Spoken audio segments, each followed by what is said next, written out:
Kata Rasulullah, sungguh nanti akan ada umat setelah kalian, golongan setelah kalian, kelompok setelah kalian.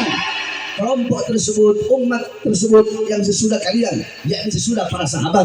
Apa kata Rasulullah? Umat tersebut, kelompok tersebut, golongan tersebut akan mengikuti umat-umat terdahulu, akan mengikuti umat-umat sebelum mereka.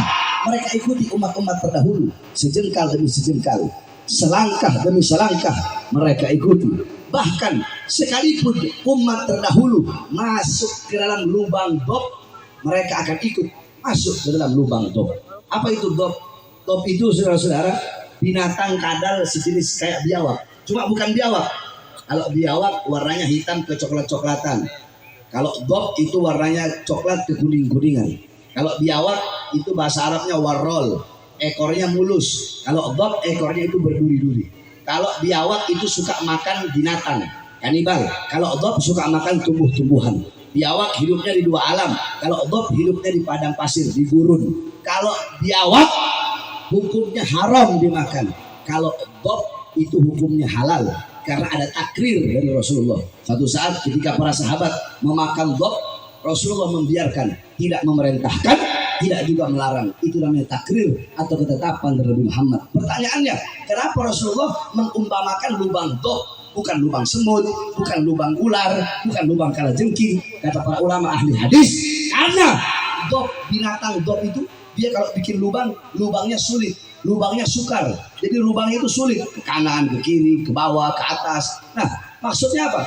Yakni umat-umat setelah kalian, wahai para sahabat, akan mengikuti umat-umat terdahulu. Umat-umat terdahulu melakukan perbuatan dosa, mereka ikuti. Umat-umat terdahulu homo, mereka ikuti. Umat-umat terdahulu lesbi, mereka ikuti. Umat-umat terdahulu merayakan perayaan-perayaan mereka. Umat-umat setelah kalian akan mengikuti perayaan-perayaan setelah mereka. Umat-umat terdahulu zina di pinggir jalan, nanti umat-umat setelah kalian akan zina di pinggir jalan. Mereka umat-umat terdahulu bangga dengan minuman kerasnya, mabuk di pinggir jalan.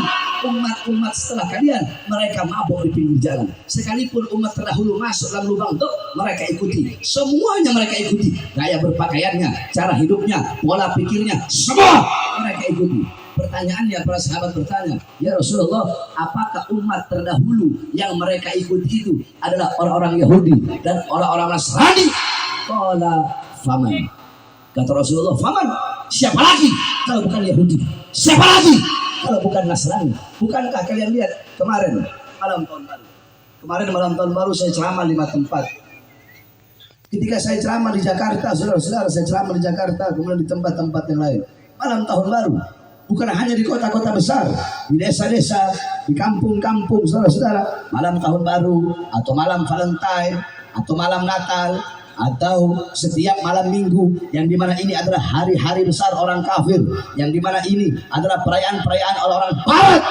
Tetapi di Indonesia yang paling banyak mengikutinya, yang paling banyak merayakannya, yang paling banyak membesarkannya, yang paling banyak mengikutinya bukan orang kafir, tetapi abnaul muslimin, putra-putri Islam, putra-putri kita, putra-putri kita, putra-putri kalian yang paling banyak merayakan daripada hari-hari besar orang Islam. Dan apa hari besar orang-orang kafir, orang Barat?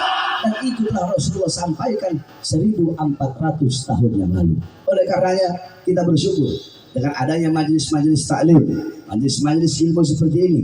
Ini menjadi wadah bagi para pemuda-pemudi untuk menjadi pemuda-pemudi yang baik, pemuda-pemudi yang taat, pemuda-pemudi yang patuh kepada Allah, pemuda-pemudi yang mengikuti sunnah-sunnah Nabi Muhammad, pemuda-pemudi yang bisa mengenal melalui majelis-majelis seperti ini. Para pemuda-pemudi bisa kenal siapa Nabi Muhammad SAW, seperti apa pakaian Nabi Muhammad, seperti apa perjuangan Nabi Muhammad, sehingga para pemuda-pemudinya menjadikan Nabi Muhammad sebagai teladannya, sebagai idolanya. Saudara-saudara, kenapa begitu penting para pemuda dan pemudi? Sebab syubanul yawm rijalul ghad, pemuda-pemuda masa kini, pemudi-pemudi masa kini, mereka adalah para pemimpin-pemimpin di masa yang akan datang.